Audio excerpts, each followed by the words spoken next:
Hi friends, బాగున్నారా? మీకందరికీ 80వ స్వతంత్ర దినోత్సవ శుభాకాంక్షలు. సరిగ్గా 79 సంవత్సరాల క్రితం మన దేశం రాజకీయంగా స్వతంత్రం పొందింది. ఆ విషయం మనకు అందరికీ తెలిసింది. కానీ ఈ సందర్భంగా నేను మీతో ఒక ప్రశ్న పంచుకోవాలనుకుంటున్నాను. నిజంగా మనకు స్వతంత్రం వచ్చిందా?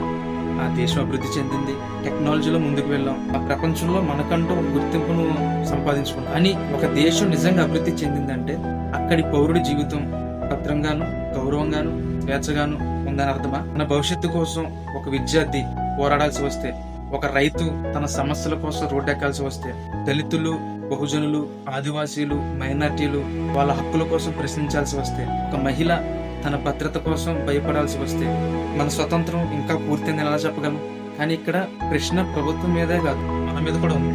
నిజంగా చెప్పాలంటే ట్రాఫిక్ రూల్స్ పాటించకుండా మన ప్రాణాలకే కాకుండా ఎదుటివారి ప్రాణాలకు కూడా మనం ప్రమాదం కలిగించడం, ఎక్కడ పడితే అక్కడ చెత్త వేయడం, యూరిన్ చేయడం, మన చుట్టూ ఉన్న పరిసరాన్ని మనమే పాడు చేసుకోవడం, లంచం ఇవ్వడం, లంచం తీసుకోవడం, దేశంలోని మన తోటి పౌరునే మనం కులం, మతం, ప్రాంతం, పార్టీ అని దేశించడం, అలా చెప్పుకుంటూ పోతే చాలా విషయాలు ఉన్నాయి.